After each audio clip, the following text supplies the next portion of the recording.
Film की शुरुआत में हम सुजाता को देखते हैं जो अपने बेटे वेंकटेश यानी कि वेंकी को लेकर हॉस्पिटल आती है क्योंकि उसके बेटे को दौरे पड़ रहे होते हैं। वो जोर जोर से कांप रहा होता है और जब डॉक्टर शेखर वेंकटेश को चेक कर रहे होते हैं तो वेंकटेश सबसे बड़े मजाकिया तौर पर बात करता है। सुजाता बहुत घबरा रही होती है क्योंकि 2 हफ्ते पहले ही वो अपने बेटे को हॉस्पिटल से घर लेकर गई थी, लेकिन डॉक्टर शेखर सुजाता को टेंशन ना लेने के लिए कहते हैं। लेकिन डॉक्टर ये चाहते हैं कि ऐसे समय में वेंकटेश के साथ उसके दोनों पेरेंट्स हों, लेकिन सुजाता कहती है कि उसके हस्बैंड के पास टाइम ही नहीं है। उल्टा वो वेंकटेश को कोसते रहते हैं कि वो खड़ा क्यों नहीं हो पाता, वेंकटेश नॉर्मल क्यों नहीं है। फ्लैशबैक से पता चलता है कि वेंकटेश अपनी मां के साथ एक आश्रम में पला बड़ा है। उसे बचपन से ही ड्यूशेन मसल डिस्ट्रॉफी है। ये एक ऐसी कंडीशन है जिसमें इंसान की मसल्स कमजोर होते चली जाती है। हमारे शरीर में डिस्ट्रोफिन नाम का एक प्रोटीन होता है जो हमारे मसल्स को मजबूत रखता है, लेकिन जिसे ये कंडीशन होती है उसके शरीर में ये प्रोटीन बनना बंद हो जाता है, जिस कारण मसल्स के सेल बढ़ना बंद हो जाते हैं। सबसे पहले टांगों पर असर होता है और धीरे धीरे शरीर के बाकी हिस्से भी बेकार होते चले जाते हैं। एक दिन ऐसा आएगा जब पूरा शरीर काम करना बंद कर देगा और इस तरह के जेनेटिक डिसऑर्डर का कोई इलाज है ही नहीं। और ऐसे कंडीशन के साथ 16 या 17 साल उम्र तक पहुंचना भी बहुत बड़ी चुनौती है। हॉस्पिटल में सुजाता एक आदमी को हेलुसिनेट करती है जो असली में मर चुका है और सुजाता उससे गुस्से में कहती है यहाँ से चले जाने के लिए। डॉक्टर शेखर सुजाता को बताते हैं कि वो वेंकटेश को एक बड़े कमरे में शिफ्ट कर रहे हैं और उसे 2 हफ्ते के लिए हॉस्पिटल में ही रहना होगा। वेंकटेश बहुत बहादुर है लेकिन उसके पास ज्यादा समय नहीं है। ये सब सुनकर सुजाता टूट जाती है। भले उसका बेटा बहुत बहादुर है लेकिन वो अपने बेटे को इस दर्द में नहीं देख सकती।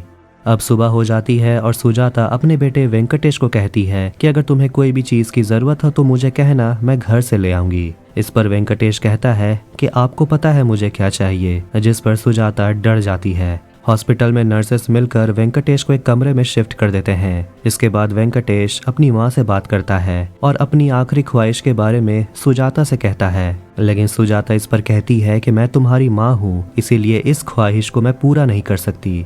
अब एक दिन वेंकटेश से मिलने के लिए आश्रम से उसकी बेस्ट फ्रेंड नंदू आती है। नंदू और वेंकटेश एक दूसरे से बातें करते हैं। वेंकटेश अपनी दोस्त से माफी मांगता है कि वो नंदू के साथ किया हुआ वादा पूरा नहीं कर पाएगा। सनसेट देखना, लाइट हाउस पर चढ़ना, अब शायद ये सब करना पॉसिबल नहीं है। फिर फ्लैशबैक से देखते हैं कि कैसे नंदू और वेंकटेश एक दूसरे के दोस्त बने।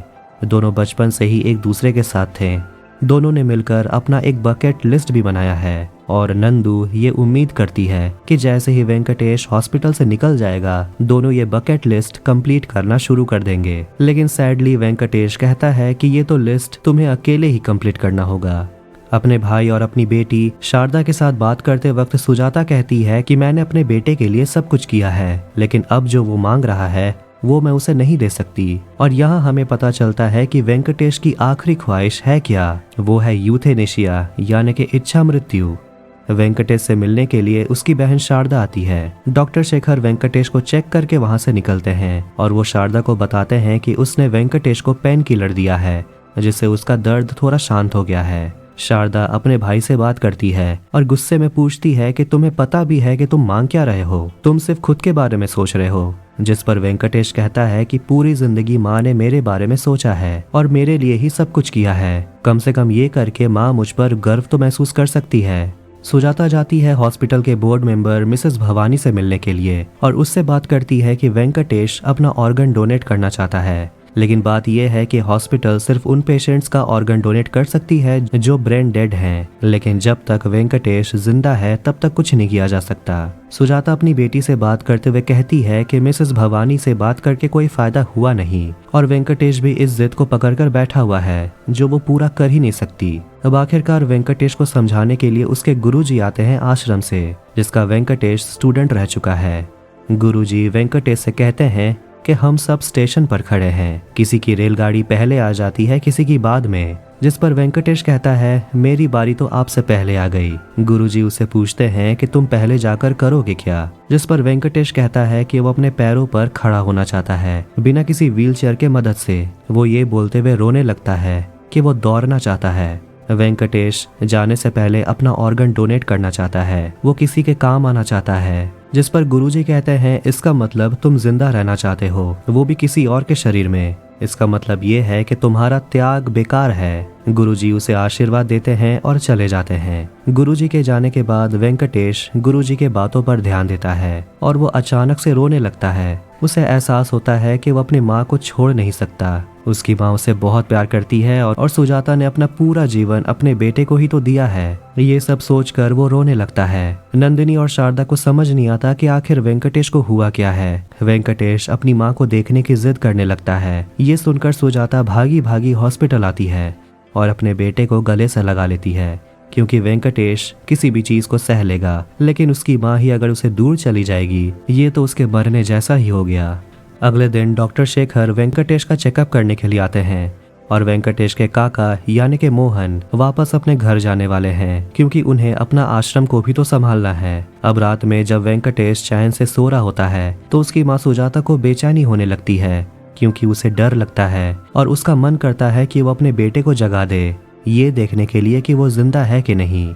फिर अचानक से ही नींद में वेंकटेश का ऑक्सीजन लेवल ड्रॉप हो जाता है और वेंकटेश अपनी आंखें भी नहीं खोल रहा। इस वजह से सुजाता बहुत डरने लगती है। वो अपने बेटे से वादा करती है कि उसने जो कुछ कहा है और उसे जो कुछ भी हो सकता है वो अपने बेटे के लिए करेगी। और ऐसा कहते ही ऑक्सीजन लेवल नॉर्मल हो जाता है। सब कुछ नॉर्मल हो गया, क्योंकि सुजाता ने आखिरकार अपने बेटे की बात मान ली, ना चाहते हुए भी। कल सुबह जब वेंकटेश जागता है तो वो अपनी माँ से कहता है कि मैंने एक सपना देखा कि आपने मेरी बात मान ली, जिस पर सुजाता कहती है कि वो कोई सपना नहीं था। वेंकटेश खुश हो जाता है कि ऐसे कैसे हो गया, जिस पर उसकी माँ कहती है कि मुझे एक फिल्म का लाइन याद आ गया, जिंदगी लंबी नहीं बड़ी होनी चाहिए। इसके बाद सुजाता जाती है और हॉस्पिटल में यूथेनेशिया यानी कि इच्छा मृत्यु के लिए एक रिटन एप्लीकेशन देती है। लेकिन प्रॉब्लम ये है कि इस देश में यूथेनेशिया एक क्राइम है, इसलिए वेंकटेश को समझाना होगा कि वो कानून को तोड़ नहीं सकता। डॉक्टर सुजाता को समझाने की कोशिश करते हैं कि अगर वेंकटेश ऐसा कुछ करना चाहता है तो इससे हॉस्पिटल बंद हो जाएगा, यहाँ के डॉक्टर्स के करियर खत्म हो सकते हैं। लेकिन सुजाता अड़ी हुई है और कहती है कि वो कानून नहीं तोड़ेगी, लेकिन वो कानून को बदलने की कोशिश जरूर करेगी। फिर सुजाता उसी इंसान को हलुसिनेट करती है और वो उससे वादा करने के लिए कहती है कि उसका बेटा जहाँ जा रहा है उसका ख्याल रखने के लिए।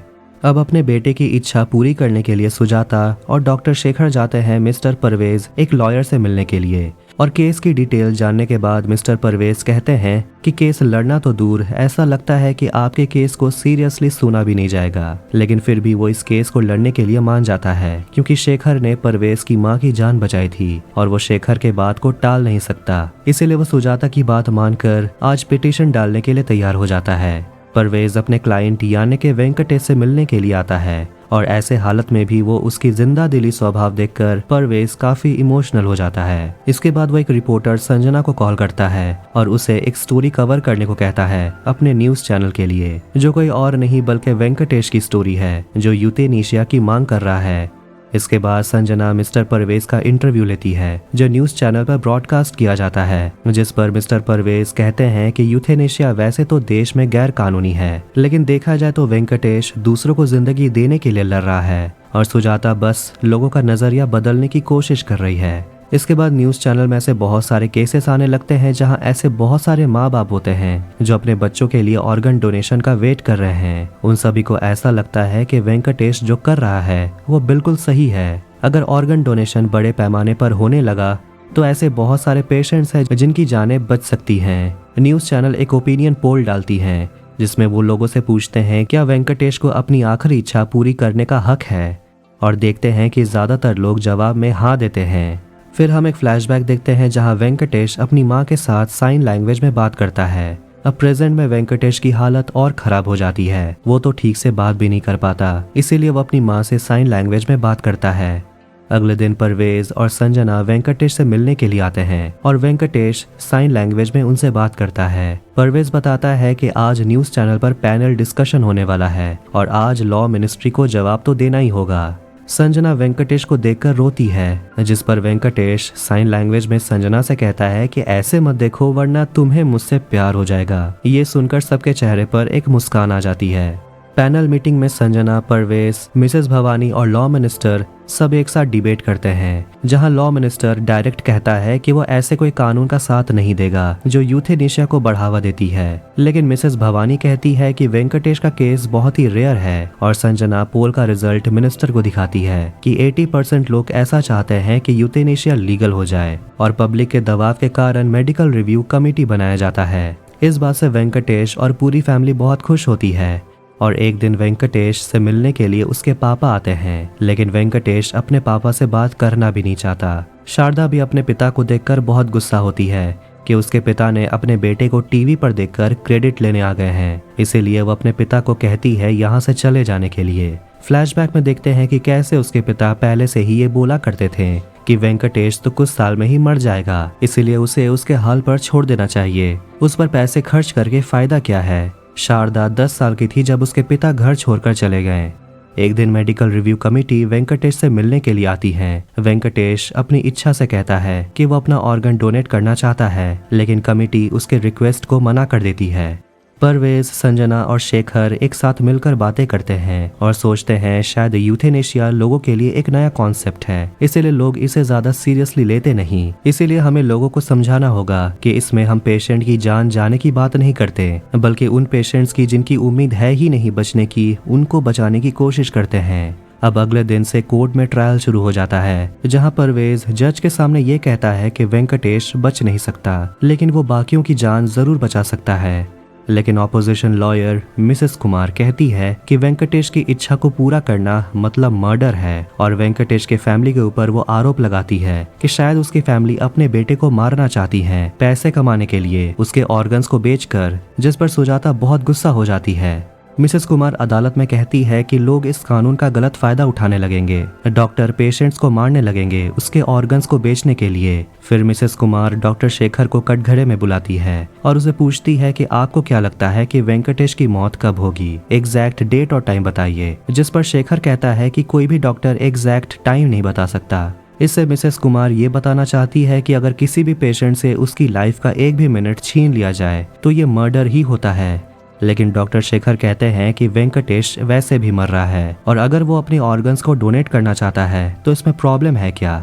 लेकिन मिसेस कुमार उल्टा ये सवाल उठाती है कि आखिर वेंकटेश मरना चाहता है क्यों, क्या वो डिप्रेस्ड है। ये सुनकर सुजाता फिर गुस्सा हो जाती है कि उसका बेटा डिप्रेस्ड नहीं हो सकता और जज दोनों को अपने चेंबर में बुलाते हैं। मिसेस कुमार कहती है कि हमें ये देखना होगा कि आखिर वेंकटेश क्लिनिकली डिप्रेस्ड तो नहीं है, वो मेंटली कैसा है। जिस पर परवेज उसे कहता है कि आप ये इसलिए कह रही हैं क्योंकि आप अभी तक वेंकटेश से मिली नहीं हैं। लेकिन जज कहते हैं कि जब कोर्ट में ये बात उठी है तो इसे प्रूव करने की जरूरत है और 48 घंटों के बाद परवेज आश्रम के लोगों का इंटरव्यू लेकर ये प्रूव कर देता है कि वेंकटेश कितना बिंदास और जिंदा दिल इंसान है, वो डिप्रेस्ड बिल्कुल भी नहीं है। और जज को एक वीडियो दिखाया जाता है जिसमें वेंकटेश साइन लैंग्वेज में ये कहता है कि वो जिंदा रहना चाहता है, लेकिन उन लोगों में जिसे उसके ऑर्गन से एक नई जिंदगी मिल जाएगी। अब दोनों लॉयर्स अपने केस को रेस्ट कर देते हैं और जज कहता है कि वो अगले दिन इस केस का वर्डिक्ट सुनाएगा।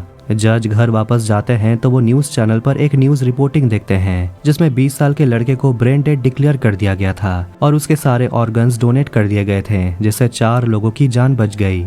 और अगले दिन वर्डिक्ट सुनाने से पहले जज पहुंचता है हॉस्पिटल वेंकटेश से मिलने के लिए। वो उसे कहता है कि आज का जजमेंट मैं तुम्हारे सामने सुनाना चाहता हूँ। वेंकटेश के वजह से उसे जिंदगी को देखने का एक नया नजरिया मिला है, लेकिन दुख की बात यह है कि वो वेंकटेश के यूथेनेशिया के रिक्वेस्ट को ना मंजूर करता है क्योंकि एक दिन में कानून नहीं बदलता।